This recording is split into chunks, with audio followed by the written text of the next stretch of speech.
Good day, my name is Malik Vanderberg, and today's lesson is all about the importance of body language when presenting. Confident and composed, that is how you want to come across when doing a presentation standing up. And the best way to achieve this goal is to improve your body language. And what follows are some steps on how to improve your body language. So, let's have a look.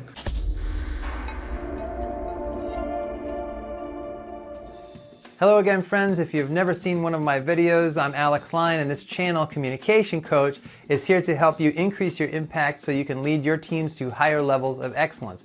And I believe that presentation skills are really an important part of leadership. You're going to be standing and presenting quite frequently if you're in any kind of leadership position. So we want to get just a little bit better at this. Let's look at 3 ways you can improve your nonverbal body language so that people can hear your message in a much more confident and composed way.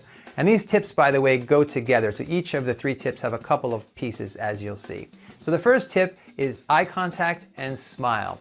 So eye contact, you have to look directly into somebody's eyes that's listening about 99% of the time. You don't want to look too much at your notes. You don't want to look back at your slides, really. You certainly don't want to look at the floor or over their heads. There's a lot of bad habits out there in terms of eye contact. You want to look directly in someone's eyes almost the whole time, and that really takes quite a bit of practice. The other thing you want to do is look directly into somebody's eyes long enough to finish a thought and then move on to the next person. So you don't want to just stare at one person the whole time, and you don't want to scan so that you're never locking in.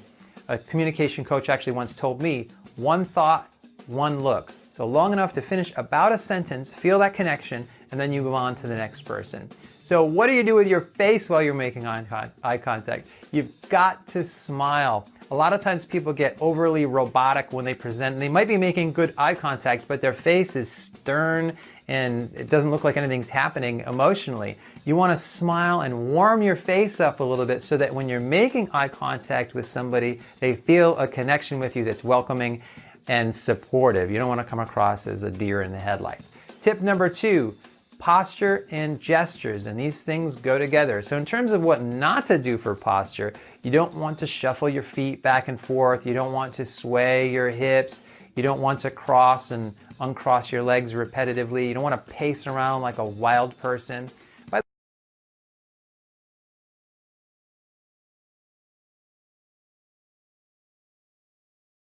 You got your blue bottle coffee, just don't spill it on Mark Benioff and you're going to be fine. Hi everyone, I am Brad Hungerman. I am a new product manager here at Salesforce, and I'm just really excited today to be talking to you about some of the different customer features that we've been studying for the last few months. We came up with some really good ideas that I want to share with you, and so let me just throw a couple of stats up on the board for you. What's going on here? Schedule. I don't have time for this. No, why isn't his VP here? Why is he so nervous? Guys, I have to go.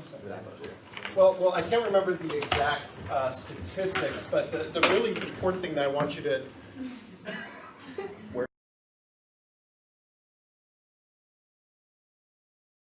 By the way, if you want to walk in a presentation, it's okay to walk a little bit, but make sure when you walk, you stop and you say a little bit before you walk again. So walk with a purpose, stop, share your message, and then maybe a minute or so later, walk again. Don't pace. So moving to keep your audience's attention. Or, if you can't remember that, moving like JD does in his presentations. So there's really 2 techniques that you're going to want to remember. When to move forward and when to move back.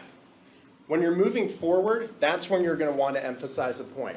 At GQ, I might even couple it up with some steepling to really emphasize my point. But when I'm done talking with you, I'm going to break and pause and move back. And that's going to be a natural change to a different topic.